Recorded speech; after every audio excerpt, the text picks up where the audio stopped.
মেহেরপুর জেলার ঐতিহাসিক স্থান আমঝুপি লীলকুঠি। আগেকার যুগেকার এখানে কিনা রয়েছে মাটির হাঁড়ি, মাটির কলসি এবং কি বেতের চেয়ার। হ্যালো এভরিওয়ান, আসসালামু আলাইকুম, welcome to my new blog. তো আমরা আজকে চলে গিয়েছিলাম মেহেরপুর জেলার ঐতিহাসিক স্থান আমঝুপি লীলকুঠিতে। তবে এখানে কিন্তু আগেকার যুগের ইংল্যান্ডের লোকজন থাকতো। তবে আমার কমেন্ট বক্সে আপনারা একটা কথা বলে যাবেন, এই আমঝুপি লীলকুঠিতে কে কে এসেছেন। তবে লীলকুঠির স্থানগুলো মানে ঐতিহাসিক স্থানগুলো সবই পেন্টিংয়ে দেওয়া রয়েছে। আর এই কাঠের বাক্সটি কির আমি সেটা জানি না, তার মানে আপনাদের বোঝাতে পারলাম না এটা কির বাক্স। আর এই যে সেই স্থানগুলো দেখুন আপনারা, সব পেন্টিংয়ে দেওয়া রয়েছে।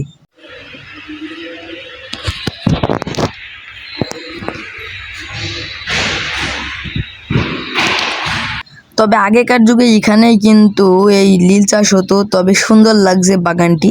আগেকার যুগে লীল চাষ হতো, তো এখন আর হয় না। তবে প্রকৃতির মাঝে এক অপূর্ব সুন্দর দৃশ্যটি এই বাগানটি হলো, আর এটা অনেক সুন্দর লাগছে।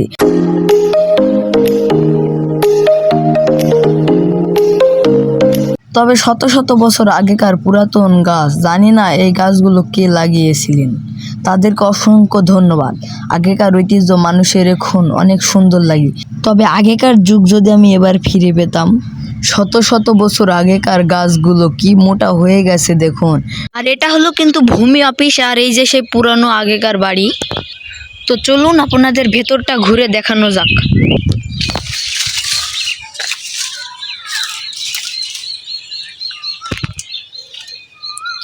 দেখুন শত শত বছর আগের টিন এখনো হালকা হালকা ফুটা হয়েছে, তাও হয়েছে যেরকম আপনাদের একটু জুম করে দেখাই।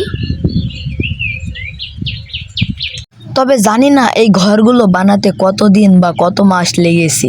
তবে আমরা যদি এখন হতাম, এখন হলো ডিজিটাল যুগ, এখন অল্প দিনে এইসব ঘর বাড়ি তৈরি করা যায়। তো বন্ধুরা, আমি কিন্তু এখন সে আগেকার পুরাতন ঘরে, জানি না এখানে কি বসবাস করি। আর এখানে ছোট সোনামণিরা খেলা করতেছে এবং কি ফুটবল খেলাও হচ্ছে।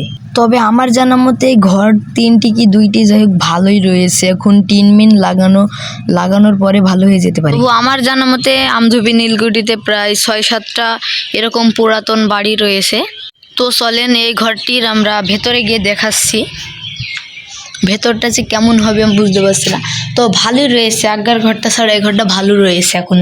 এখনো মানুষ যদি মনে করে এখানে থাকবো, এসে একটা খুব ধরনের এখানে থাকা যাবে। এখনো অত কিছু হয়নি ঘরটা, যে ওই করলে হয়েছে হয়তো।